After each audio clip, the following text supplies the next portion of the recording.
And here's a voicemail from one of our listeners named Michael. Hey, this is Michael. Hey, you just covered the original sin, and Ezekiel 18 says that you're not responsible for your father's sin or transgression. After the flood, the whole world got cleansed and restarted, and then Jesus came and took over sin. So I don't really understand why Christians believe that there's original sin anymore. Yeah, so why do Christians believe in the doctrine of original sin? Well, first, just defining it. So original sin is the reality, right? I mean, you think of what happened in the Garden of Eden there in the early chapters of Genesis. Adam fell into sin, but we don't think that his sin just affected him. He was the representative head of humanity there in the garden. And there are a number of passages that make this absolutely clear. It wasn't just him that was affected. It wasn't just Adam, but it was all humanity. And original sin is the idea, the reality that in Adam's sin, all of us fell. We sinned in Adam. We lost or inherit, if you will, from Adam, the guilt of Adam's first sin. We lack the original righteousness that he had. There's this corruption of our whole nature as human beings as a result of Adam's sin, and then there's all the actual sins that proceed from our lives, the things that we do out of this corrupt nature. And this is something that the Bible makes very clear.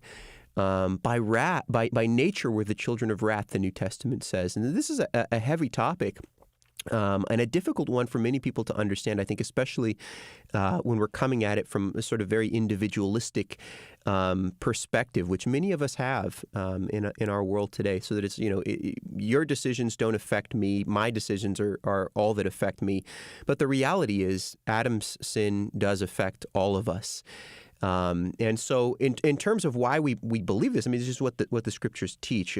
Paul in Romans chapter 5, verse 12, he says, "Therefore, just as sin came into the world through one man and death through sin, and so death spread to all men because all sinned. For sin indeed was in the world before the law was given, but sin is not counted where there is no law. Yet death reigned from Adam to Moses, even over those whose sinning was not like the transgression of Adam, who was a type of the one who was to come."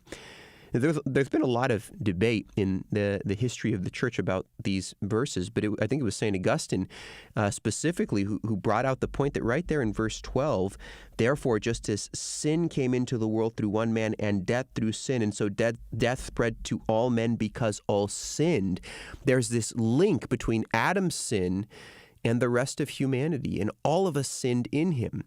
Now, the reason this is so important is because in the same way that Adam was the representative head of humanity, leading to death, leading to sin, Jesus Christ came as who? He came as the second Adam.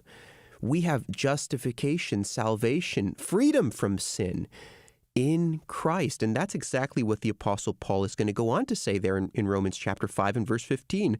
"But the free gift is not like the trespass. For if many died through one man's trespass, much more have the grace of God and the free gift by the grace of that one man, Jesus Christ, abounded for many." And so this really strikes, I mean, this is why these doctrines, the doctrine of sin, the doctrine of original sin even, and Adam as this representative of mankind, why when we were having these discussions, we're really beginning to touch on even our understanding of salvation. Because if Adam was not the representative head of humanity, well, then can Jesus be the representative head of the new humanity? Well, the answer is no. And so we have to realize that there's this parallel here. And so it's something that is very clearly taught in the scriptures. And so when we're looking at other passages, you brought up Ezekiel 18, and not the children not being condemned for the sins of their parents. We have to understand those texts in their context. And what those passages say does not in any way deny or undermine the doctrine of original sin, because it's very clear that all of us have been affected by Adam's sin.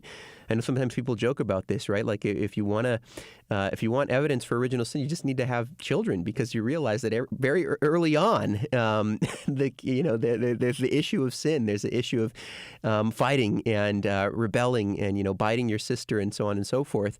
And so this is just the reality that we experience, but we have the hope of the gospel in Jesus, the second Adam, and the forgiveness of sins that we find in him.